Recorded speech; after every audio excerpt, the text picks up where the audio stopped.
Hey guys, Chris Fix here, and today I'm going to show you how to paint your valve covers and other engine parts so you're going to get amazing results. And I'm going to show you how to do this properly so your paint isn't going to chip, it's not going to fade, it's not going to peel, and you're going to be able to be proud of your results and they're going to last a long time. I mean, check this out. Here's the before and here's the after. Now one more time, here's a before and here's an after. And the best part is, after watching this video, you'll be able to get the same exact quality results. All this is a rattle can paint job. There's no special tools or equipment required, so let me go show you how to do this.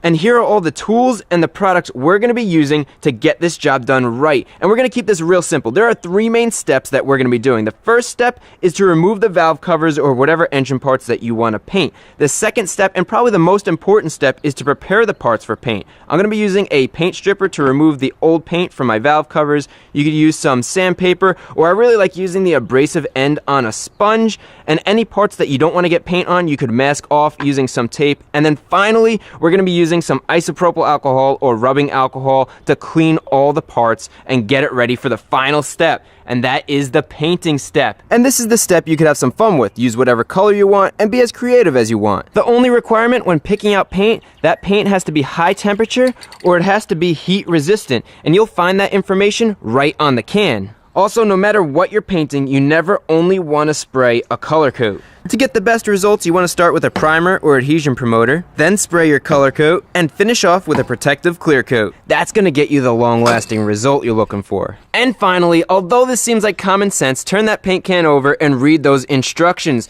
The paint company who makes the paint is going to know the best way to apply their paint. So follow the instructions and you're going to get great results. Now you know how to pick the right paint? Let's get started and remove the parts we want to paint. And usually the parts that you want to remove, such as the valve covers or the heat shield here, are visible parts and they're easy to access. With the valve cover, this is real simple. There's 4 spark plug wires that need to come out, and then there's 4 fasteners holding this in, and that's it. So we're going to start by removing the spark plug wires, but a little tip, these spark plug wires have to go back in the same holes they came from, otherwise the engine won't run right. So grab some tape, and just put the tape right on the wire and clearly label it. Do this for each one, so you know which wire goes to which spark plug. Now the wires could come right out. And then we could remove the 4 fasteners holding the cover on. Now the valve cover should lift up and off the head. I also want to remove this rusty old heat shield. It's held in by 2 bolts, and I think I could clean this up and make it look a lot better. And finally, I'm also going to remove the fuel rail and clean this up as well. So remove the 4 connectors and a couple of bolts, and this should pop right out. And with everything removed from the engine bay that we want to paint, we can move on to our second step. And that is the prep step. And what we're going to be doing here is we're going to be removing all the old paint, all the dirt and grease and grime that's on this. And we're going to bring it down to bare metal because that's what the paint is going to adhere best to. So the better you clean this up, the better and longer lasting your paint job's going to be. And since we're going to be sanding and using chemicals like this paint stripper, it's important that you wear gloves, use eye protection, and wear a respirator so you don't breathe this stuff in. This respirator protects against dust and against paint. That's what you want to use. You don't want to use something like a dust mask, which only protects against the dust. And I'll be sure to link this in the description so you can find the right one. Alright, the first thing we're going to do is remove all of this old paint using a chemical paint stripper. And notice I removed anything plastic that was on the valve cover. The only thing here is a metal valve cover because this will damage that plastic. So now all you have to do is spray on a light coat, make sure you cover the whole valve cover, and it's that simple. The paint stripper is going to do all the work for you, and in about 5 to 10 minutes, it's going to bubble up the old paint and make it real easy to remove. Then grab a metal wire brush and brush away all the bubbled up paint. Look at how easily this old paint is coming off. Perfect. And a little bit of soapy water will help clean off the paint and the paint stripper. So wipe it down until it's all cleaned off. And with that paint stripper removed, you can see it does a pretty good job at removing most of the paint, but there's still a little bit of paint left over. You could go over it again with some more paint stripper, or you could grab a metal wire brush or some 180 grit sandpaper and remove the rest of the paint. Once the paint's completely removed, do a final wipe down with some soapy water to clean it off. And we have one last thing we need to do for our preparation step, and that is degrease this whole thing. Make sure there's no grease or oils anywhere on here. And since our base right here is a mess, I'm gonna get some new cardboard so the valve cover doesn't get contaminated, and we're ready to degrease. And also my gloves are all oily and greasy and they have some paint stripper on it, so I'm gonna remove these and get some new gloves on so we could properly clean this. Now to degrease the valve cover, I like using isopropyl alcohol. It's easy to find. The higher the percentage, the better. It just cleans better and also it evaporates quicker. So we'll get some on a lint-free towel And just make sure you wipe everywhere. You want to touch every surface and make sure it's clean. If you have any grease or oil on this valve cover, the paint's going to get messed up and you just did all this work for nothing. If you have any lettering, clean that out. A lot of times oil gets trapped in there. And as long as your towel comes up clean after you're done, you're ready to paint. And with the valve cover degreased, now you just have to let it dry for a minute or two and we could start on the next step. As we let that dry, a lot of cars today have this plastic covering the engine bay. So this might be what you're painting. If that's the case, don't use paint stripper on this plastic. It will ruin it. Instead, skip that step and go straight to the alcohol step where you clean off the plastic and make sure you clean it off real good. This plastic has pores in it. It collects oils very easily. And if there's any oil, dirt, or grease on here, your paint job's not gonna come out right. I just wanted to mention this real quick. And with our valve cover stripped down to the bare metal, it's cleaned, it's degreased, it's dry, it's ready to go for our final step, which is the painting step. And I just want to show you guys real quick how I'm doing this. I'm on the side of my house, I'm outside, I'm using boxes for my workstation. It's very simple, it's very easy, DIY friendly, and I am working outside, which poses a problem of flies, dust, debris falling onto your work as you paint, and it won't look good. Here's an example of that. You can see there's all specks over here, and those specks are from just dust and dirt and debris falling on it. Now, to prevent that, what I like to do is I like to grab one of these containers, and anytime my work is drying when I'm not spray painting, I'll put it in the container so that it's sealed off. You can make a canopy or something. Anything like that will prevent stuff from falling on it and messing up your work while you're outside. So this is completely doable at home. It's really easy to get great results. So let me show you how, and let's get started with our final step, the paint step.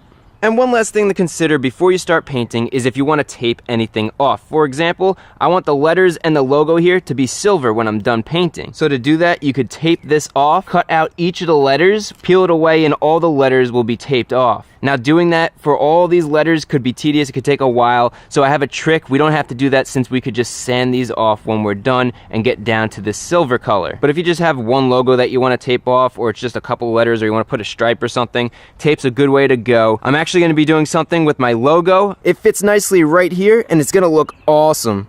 And you can do this with any logo or any decal you want. Just stick it on, and that area won't get any paint on it. So then when we're done painting, we're just going to carefully peel that off, and it's going to reveal this nice silver color, and it's also going to go really well with the silver lettering when we sand off that paint. Now, real quick, this is super important. I just want to show you, no matter what you're spraying, whether it's primer, base coat, or clear coat, I have 4 quick tips to get good consistent results with a rattle can. And the first tip is to start and stop spraying off of the part that you're painting. So if we want to spray this cardboard, start spraying off the cardboard, then move across, and after you pass the end of the cardboard, that's when you stop. And you do this so that the spray pattern is consistent each time. Now, the second tip is to overlap each pass that you make. So as you go back and forth, the next pass is going to overlap the last pass about half. This will make sure that you get complete coverage. And the third tip is the distance you hold your can away from the object. Read the back of your can. This says 8 to 10 inches, and make sure the whole time you're spray painting, it stays 8 to 10 inches away. If you're too close, it'll go on way too thick. If you're too far, it'll go on way too thin. Also, if you change distance, it's going to make the coats uneven. And that leads me to the fourth and final tip, and that is the speed. You don't want to go too fast back and forth, and you don't want to go too slow back and forth. So at the proper distance, if you go too fast, your coats are going to be too light. And then if you go too slow,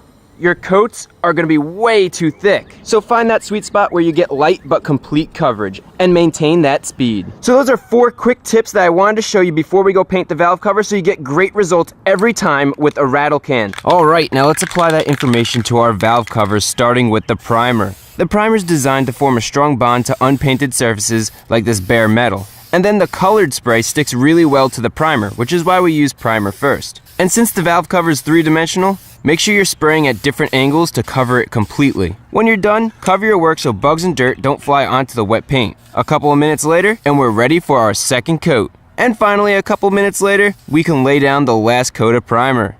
Now within a couple of minutes, while the primer's still tacky, we want to spray our color coat. Again, it's the same exact process. I think you get it by now. Make sure you don't try to cover the whole valve cover in silver paint with one coat. Use light, even coats a few minutes apart, and by the end of the third coat, it'll be completely covered.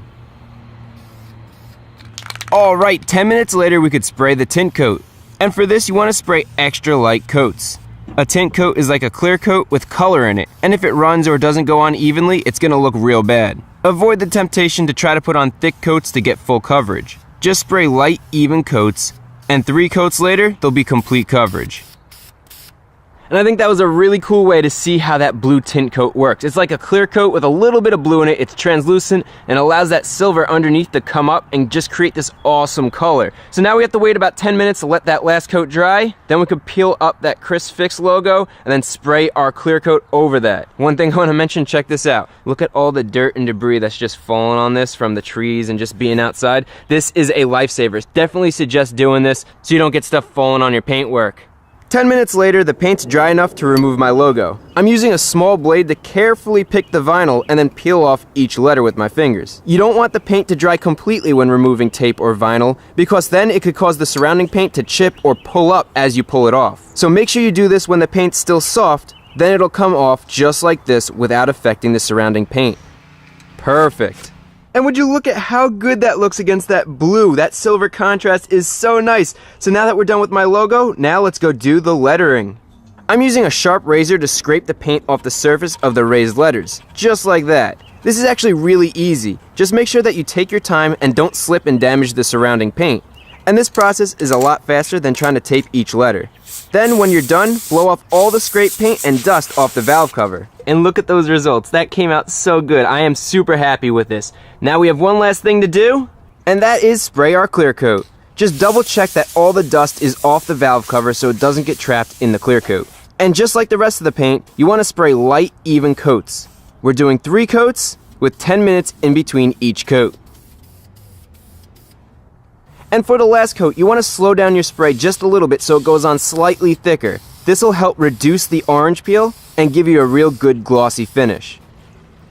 And with that third and final layer of clear coat, we are done painting. Look at that, that looks so good. So now we're gonna let it dry, and as we let it dry, I wanna show you something. Since I was in painting mode, you guys know I can't just make one thing like the valve covers look good. I have to go all out. I decided to paint parts that were, well, they were rusty, they didn't look good, and I did all this off camera. And there's one more thing I wanted to show you guys because it's super important. I get that not everybody's gonna be able to remove all the parts from their car. So you might have to spray the part like this intake in your car. So what I want to point out is make sure you cover everything that you can't get paint on. You'd actually see I use tin foil to clog the holes that go into the engine. Very easy, it forms very nicely. But anything that you don't want painted, make sure you cover. Super important. Also, watch for overspray. I got my cars on the side here, so I have a nice shield right here, plus the wind's blowing that way, and there's nothing over there. So just pay attention to those things, and painting this is exactly the same as the valve cover. Use a wire brush or sand it down, degrease and clean it with the alcohol. Once it's dry, we're gonna spray our primer on here. Then we can put our base coat down, and this is gonna be painted silver. And then finally, finish it off with a clear coat. Then you can remove all the tape and tin foil you used to cover everything and clog all the holes. And what a difference a little bit of paint does to make that engine bay look amazing. Just look at that. And our valve cover isn't even on yet. We're still waiting for that to dry. But in the meantime, we do have all these other bits that I painted. Might as well go and install those. Let's start with the heat shield from the exhaust manifold, which is held on by 2 bolts. Then we can install the fuel injectors and fuel rail, tighten down the fuel line, connect the wiring harness, and secure the fuel rail by tightening it down.